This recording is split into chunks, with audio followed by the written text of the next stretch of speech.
Okay, so listen to this. 28 years into ministry, Dr. Nathan Baxter sat in his office and realized that the work that once gave him life was now draining it. The sermons still landed and the meetings still filled the calendar, but the joy was gone. What used to feel like calling had become management. And so that moment of honesty began a slow and faithful unraveling.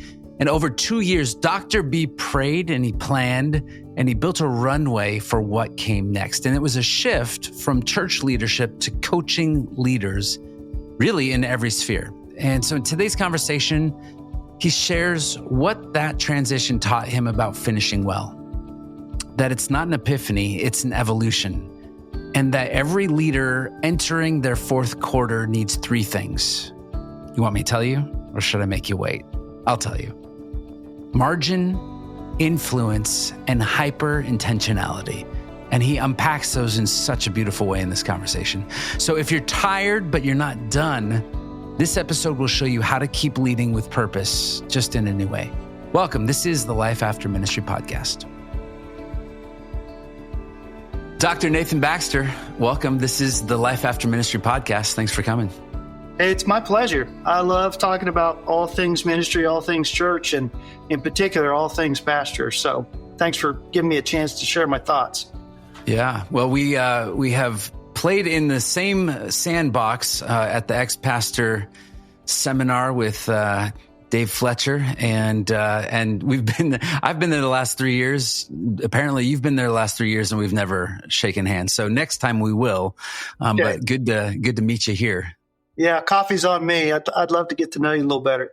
Yeah, and bourbon's on me next time. Okay. So we'll do that. Hey, let's talk about this. You have a background in, you've been through seminary, you've been a pastor, you've gone through it, and you've come out of it and you're still alive. So give me a little bit of that experience, your life as a pastor, and how do you get to the moment where you are done being a pastor? Well, I'll just rip through my career as a full-time ministry positions. That gives people a context from where I'm coming from. So at 19, I became a youth ministry intern, which is code for slave. Just do everything the youth pastor doesn't want to do. Then I became a custodian at First Baptist Church Stillwater. Then I became a youth pastor at Liberty Church here in Tulsa. I served there for 8 years, resigned. I was the senior pastor at Avondale Baptist Church for 8 years in Kansas City. So I had the microphone, I had my name on the sign, and I was large and in charge. I was going to change the world. Resigned that position, took a year off to finish my dissertation, and then I went back to my former church for another 8 years as executive pastor. So it's approximately about 28 years of full-time ministry. My degrees are Oklahoma State, Organizational Administration, an MDiv with both languages from Southwestern Seminary, and then my doctorate from DTS down in Dallas. So 7 years of my master's because it was part-time, and then 4 years of my doctorate. So I'm familiar with the whole Christian education / Christian full-time ministry gig. And it's a fun memory now that it's in the past. Right. So going through it, how do you realize, like, okay, I think I'm done doing this? And I ask people, do you feel like you were pushed out or were you pulled out? A little bit of both for me. The thing I love about the aging process is we find the courage to start being honest with ourselves. Our 30s, it's just out, blow and go. What can I accomplish? How can I pass people? How can I get accolades and recognition? 40s, we start to slow up just a little, and we start asking questions about fulfillment, purpose, where's it all going? I don't mind working hard, but I want to make sure it's a good assignment. Earlier, I didn't ask any questions. So my transition began when it was a Thursday afternoon. I was writing my journal. I reserve Thursday afternoons at the office just to kind of prepare for the Friday meetings before Sundays. And I realized that a lot of my calendar responsibilities were not fun. And, which is confusing for a pastor because we serve the Lord Jesus, suffering servant. There's praise and admirations for those who suffer more, who serve more, who give more. So for me to have the courage to say, this isn't that much fun. Fun and church work tend to not go together. But I was just being honest.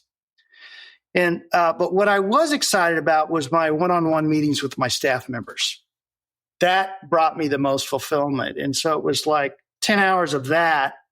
10 hours of that fueled me for the other stuff like building and grounds, finances, HR issues, dealing with problems. But my joy and fulfillment came from meeting with my staff. And so I began to wonder, do I want to keep doing life this way? Because I only get 10 hours of true rewarding service and the rest is just a heavy lift. So that's how I began to consider other things. And so what's the process? So when you're thinking about, really, it's not necessarily a step. It feels a little bit more like a leap. You just invested years and years in a certain, career path. Educationally, you're doing all of this. Were you thinking, I'm going to start a business. I'm going to go work for somebody else. Like, how do you make those decisions? Yeah, first of all, it's 2 years. So you and I are going to chit chat for 30 minutes. So I've compressed waking up in the middle of the night, early morning fears, concerns, conversation. I compressed it into just a short conversation. But the first thing I had to do is be honest with myself that I don't know that I can do this another 20 years. And that's a sobering admission when you've invested educationally like I have. Your reputation is built around being called pastor. I was good at what I did. I had job offers. And yet I'm thinking, do I really want to do this another 20 years? Plus, my mother loved telling all her friends that her son was a pastor. So you got that problem, where right. Your parents are proud of you. So what I began to do is use my off hours to do more coaching. So I was coaching my staff. And then I began to use Friday afternoons and Saturday mornings to start working with men in my church, just one-on-one, asking them about life and business. And that's how I sort of passed the time for a couple of years. But I had no interest in leaving the local church, no interest in making a bunch of money. I had adjusted to poverty's probably strictly a 21st century North American pastoral complaint. But compared to my buddies that I went to school with, Yeah. And I just got really good at it. And finally, a guy paid me $500 unsolicited. And I told him, I said, hey, look, this is a ministry. I don't want any money for this. And he said, well, I'm going to pay you this because I pay guys like you to give me honest feedback. And he said, I should have paid you more, but I want you to learn your lesson. And so that created a whole new paradigm shift in my mind of what if, I know it can't be true, but just what if I could support my family doing something that I'm passionate about? So Diane and I would begin to talk about it. I got some counsel. I began to investigate what it takes to open up a small business. I mean, my whole career was in nonprofit. So, we don't make a profit. So how do you do that? How much money do I need? What do you charge? All those questions that go into a coaching business. So after 2 years, we sent a note to the elders saying, hey, we're probably going to resign. They had asked me to consider becoming the lead pastor. And we told them no. And not only no, but we're thinking about leaving full-time church work. Double whammy. Yeah. Well, I come from an independent Baptist and then Southern Baptist, pretty conservative movement. So you never leave the ministry. It's like you're going to Ichabod or something. But what do you do with the honest answer that I would prefer to do that than work in the local church? So abandonment, giving up on your call, not going to finish well. How dare you turn your back on the local church that Jesus died for? Just all this stuff came piling Hit some in. buttons for them. Yeah. And people were nice to your face, but, we're all of us, me included, are pretty gifted if we're not careful behind your back. And so we were catching wind that we were abandoning the faith. Maybe there's something in the closet that's going to come out later. And, we just kept going. So a cool thing that happened was I told the elders, I'll leave tomorrow or I'll leave at the end of the year. This was in May. And because I'd hired all the staff, maybe we had 12 full-time staff members. We'd been in the church 12 years. We didn't want to damage the church. And we know how the enemy works. He loves to use confusion. They said, stay to the end of the year. They came back 2 months later, said, we've changed our mind. We want you to leave now. But we're going to pay you through the end of the year. So they paid me September, October, November, December, full salary plus benefits. And that was probably the most humbling thing I ever had to deal with. Because of my family background, I'm uniquely gifted to manage pain and suffering. That's all I know. That's the language we grew up with.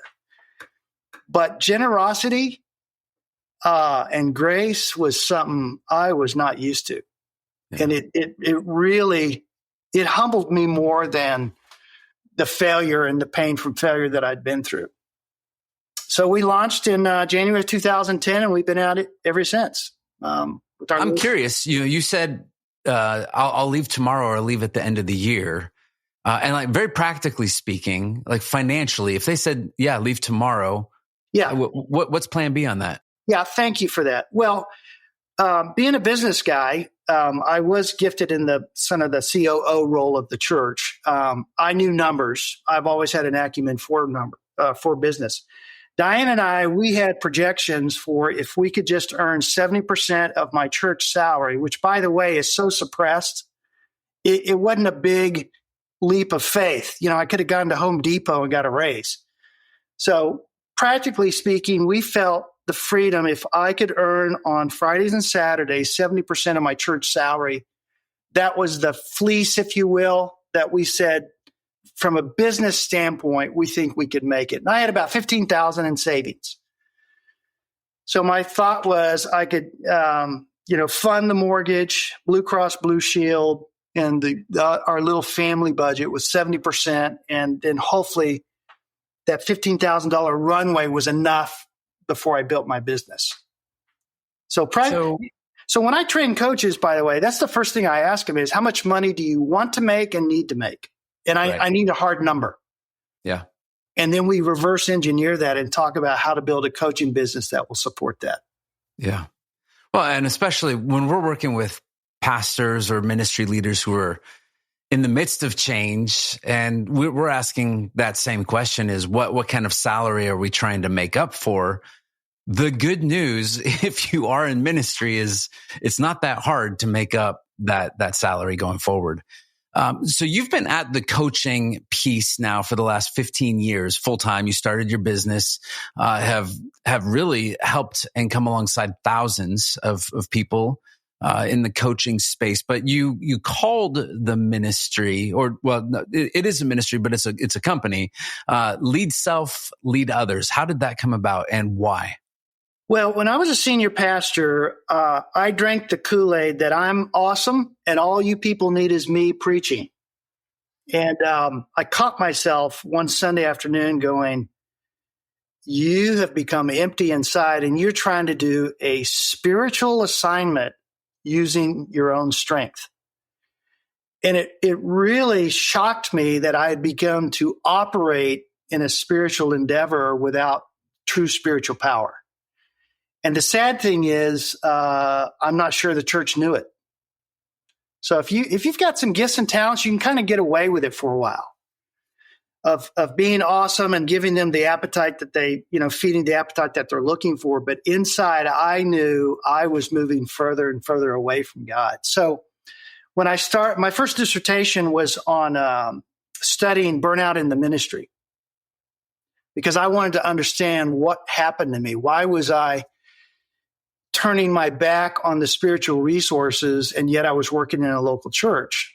And so fast forward, when I was thinking about a company that really represented the heartbeat of my coaching, it became the first place we want to work is leading yourself well so that you can lead others well.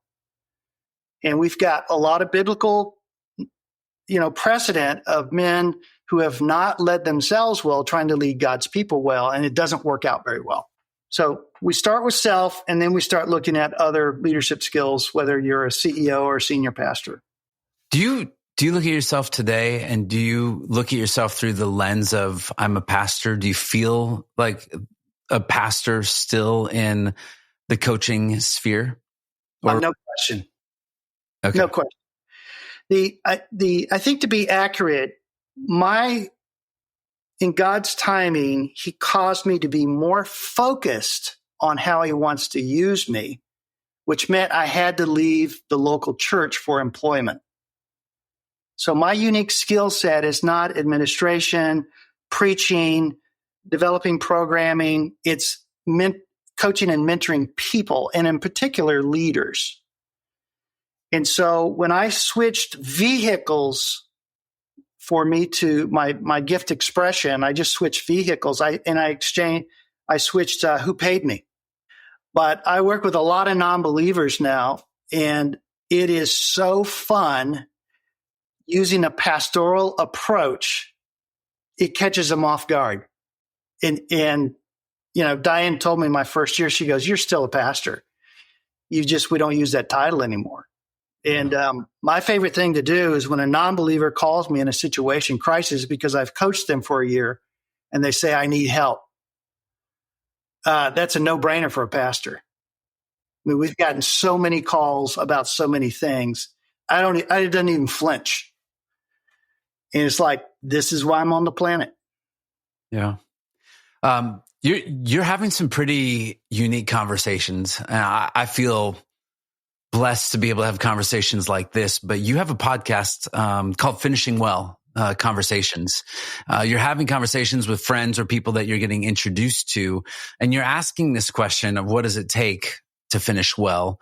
And I'm curious what you've gleaned from some of those conversations and what you're even thinking about for your own life that you want to take as your own.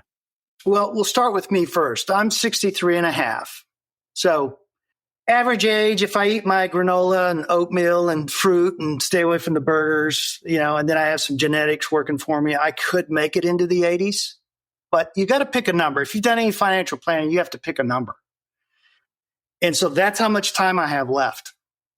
And so besides having some fun, fun is only good if you have clarity of purpose and you're leaning into purpose. That's where it really is fun. Of just asking myself, what does it mean for me to finish well? Because it's no question about fourth quarter. And we can have some dialogue around, am I rounding second or third? But I think I'm rounding third. And I got about 15 to 20 years of contribution left, assuming I get blessed with some health.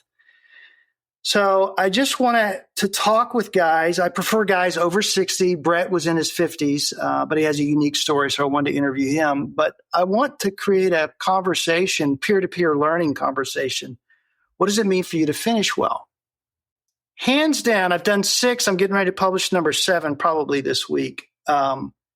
It's about legacy, contribution, purpose, and people. So every single one of these guys, if you distilled down, you mentioned bourbon. So if you distill down what they say in that 30-minute interview, that's what they talk about. Yeah. So, my dad always says, I'm going to live my fourth quarter well. And I say, how do you know you're not in overtime? And so we go back and forth with some of that. But how do you start to steer a vision for yourself? You're talking to leaders and they're trying to figure out what that looks like. How do you chart that out? If you're planning, let's say you make it to 80 and you got 16 and a half years on the books. Are you working all the way through there? What does the word retirement mean to you in this season? How do you start to plot and plan those days ahead? Well, first thing since you like the practical stuff, at 68 is when I'm going to stop fee-based coaching. So right now I'm a full-time fee-based coach. So we talk about free or fee. So to make the economics work for Diane and I need to coach to 68. Then I will pivot to doing pro bono work, nonprofit focus. And if people want to give me some money for my golf game, then I'll take it. But I don't have to be pushing that business monthly nut down the road. I will probably meet one-on-one with leaders until I can't breathe, because it's a calling. If you want to feel good about yourself, get focused on your calling. Or Dave, a mentor of mine, he calls it your particular purpose. So you have general purpose, which you and we have in common. But when we talk about our particular purpose, it becomes very separate. So helping guys that are in fourth quarter figure out their particular purpose, especially if they resign from their 40-year career in a particular vocation, is how do you figure out your particular purpose for the last 15, 20 years of your life? And most of the time, they're confused. They're not sure how to go about it. They get stuck. You mentioned that. I think I got a book over there called Unstuck. But I let them sit in that big question mark of unknown. And it's in particular difficult for men. Women seem to do a little bit better, but I think guys are more target focused. We like to be clear on where we're going. But part of the letting them set in the desert of uncertainty is part of the process of really discovering a particular purpose. Mm-hmm. And so I just say, look, this is going to take a minute. You can't come here for the weekend and we're going to figure it out. But what we can do is figure out a working relationship for me to walk with you as you figure it out. And so other coaches, when we sit around, we talk about this dialogue, they ask me the question, why isn't it more epiphanal? Where God, what am I supposed to do the last 20 years of my life? And then he just deposits it and we're off to the races.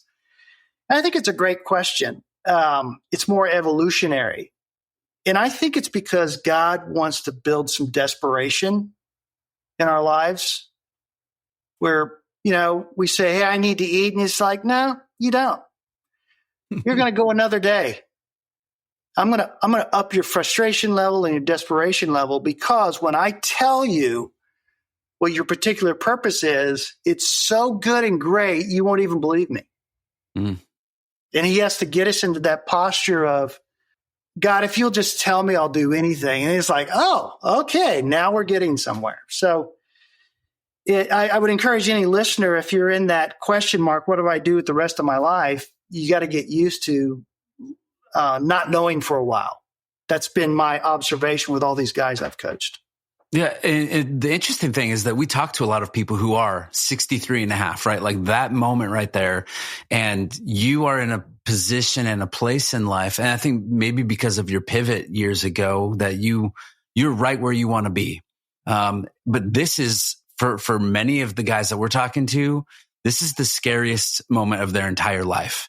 And I think that, and the words that we dance around as far as frameworks and paradigms is identity, assignment, and calling. And I love that you say your particular purpose. And you realize that you said it earlier, that this idea of you being a pastor working in a church in ministry, that was the vehicle. And you essentially switched vehicles so that you could live out your purpose. But I'm curious, number one, how do you define those different words now? Like the identity piece, the vehicle or the assignment of this is my job and how I get paid, which could be totally enmeshed or divorced from your purpose and why God put you here.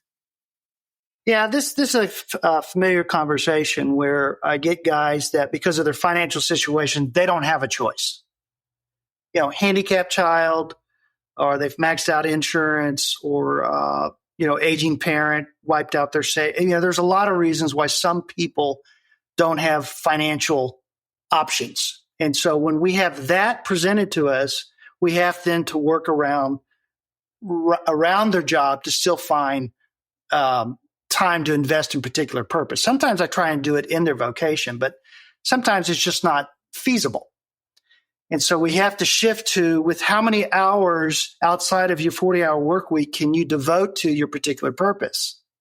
And if it's 3, if it's 2, depending on the situation, or if it's 10, then what can we do to begin to be intentional about investing in your particular purpose with those 3 hours?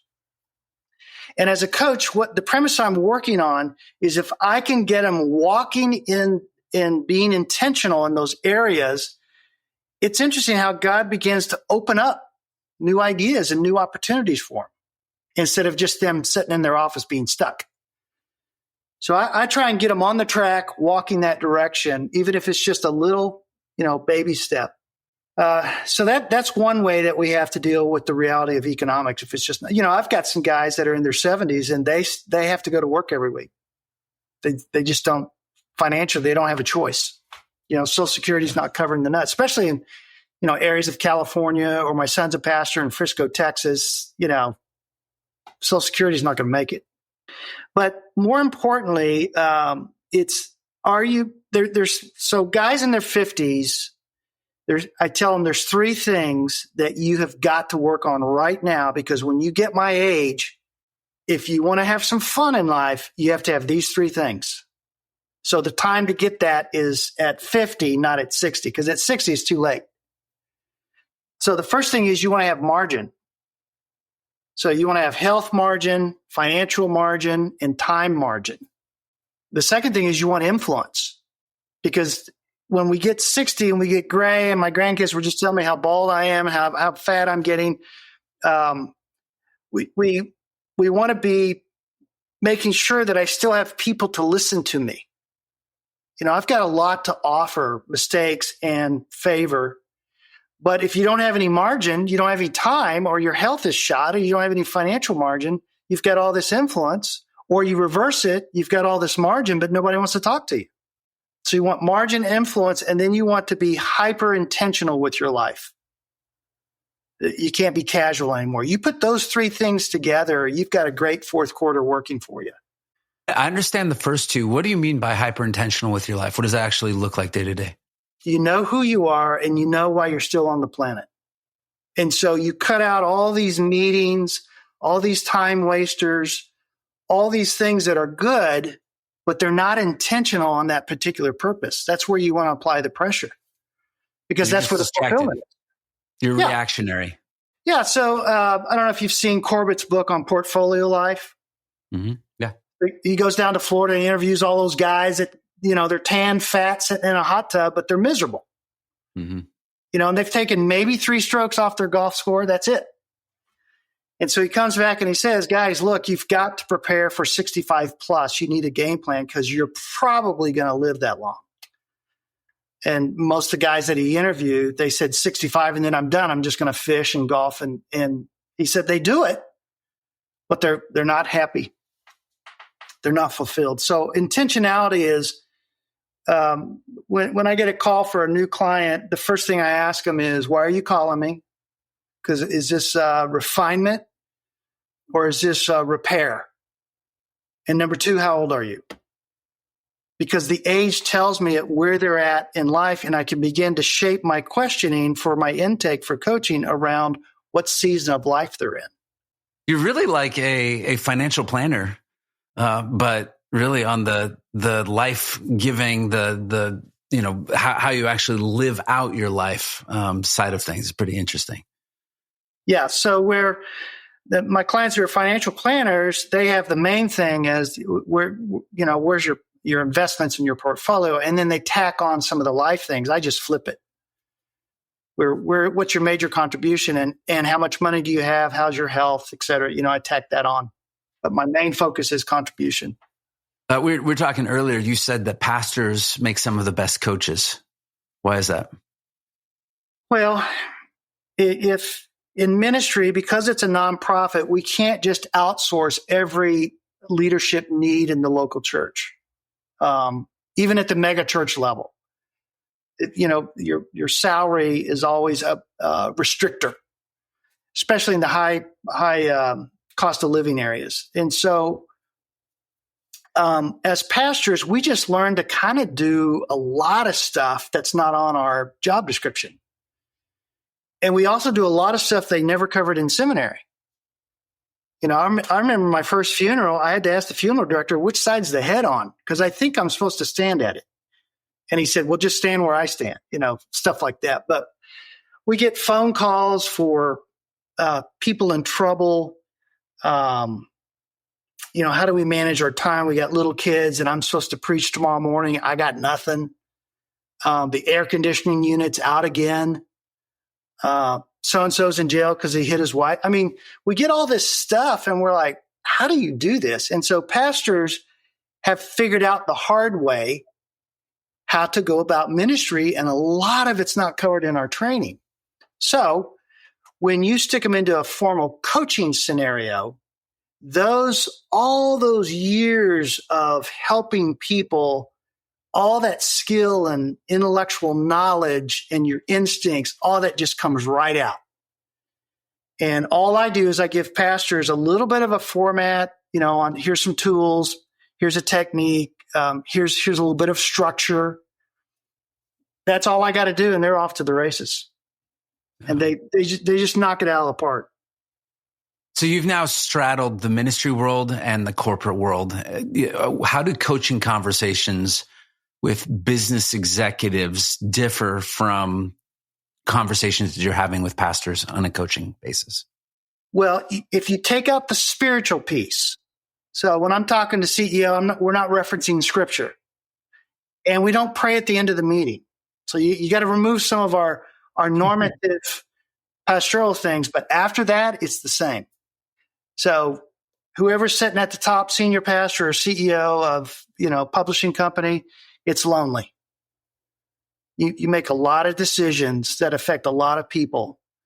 Number two, you deal with your insecurities because your public persona is, I got it together.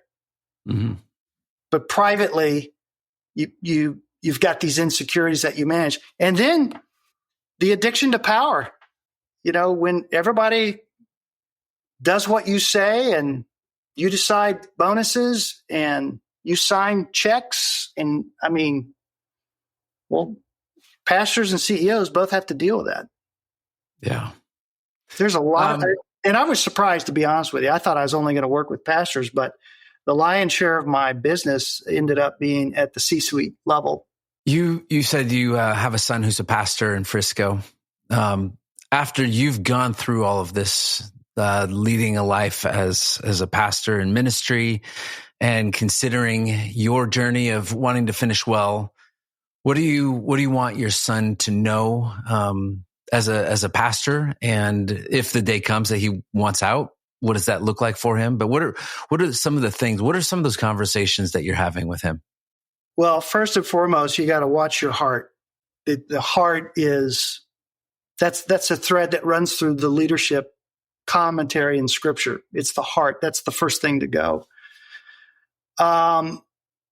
Another thing I tell him is you're not that good. Mm-hmm. Anything that happens in the local church is because God has decided through His Spirit to do something. Another thing I've told him, all this programming that you're doing, you're not going to remember it. What you're going to remember are the people that you prayed with or baptized. That's what you're going to remember. So I understand the requirement of programming, money and time, but don't make that your priority. Your priority is people, because that's what you're going to remember. My son, Connor, is 31. His executive pastor's name is Larry. Larry's 62. So I said, Connor, my advice to you as your dad who's been in ministry is check with Larry before you do anything. Right. So that brother's been around the block. Yeah. So you check in with wisdom and make sure you vet all of your ideas and especially some of your angst with him because he's just so young. So those are some of the things I share with him, not to get caught up in your own power, your own strength, your own success. Because modern day church, there's a lot of applause. And I know we say, give the Lord a clap offering, but I'm not sure that's what we're doing. People after the service talk about how you changed their life. And you got to watch those accolades and that affirmation trying to encourage him in that area. Yeah. Well, Dr. B, I hear that's what they call you. Yeah. Dr. B or Pops? Or Pops. All right. Pops is my other name. I'll start with Dr. B. Maybe after our coffee or bourbon, we'll move to Pops next. But hey, thank you for years of wisdom. Thank you for sharing with the Life After Ministry community. I want people to be able to connect. I'm sure that somebody listening is saying, I need a little bit of that voice in my life. Where can people find some of the work and the things that you're doing right now? Well, you mentioned Finishing Well. We're on Spotify, Finishing Well Conversations. I've got 6, 7 up there, but these guys offer some deep, they're coming from deep wells of wisdom. So if you're a guy in particular and you're approaching 60s, I would encourage you to go listen to these guys. LeadSelfLeadOthers.com is our coaching consulting firm. And then realcoachingsuccess.com is where we house everything that we do to teach people to do, coaching, our style. So those are a couple of resources out there for you. Thanks for coming aboard, and thanks for being on the podcast. Yeah, appreciate it, Matt. Keep up the good work. Well, thanks for listening to this episode. Dr. B's story reminds us that finishing well, it's not about holding on, it's about handing off, but you have to do it with clarity. The leaders who finish strong build margin to listen, influence to bless others, and intentionality to make every yes count. And so if you're standing at that crossroads, first, visit us at ministrytransitions.com and you can book a confidential call, or you can give to support leaders who are navigating what's next. They're trying to figure it out and they just need some help.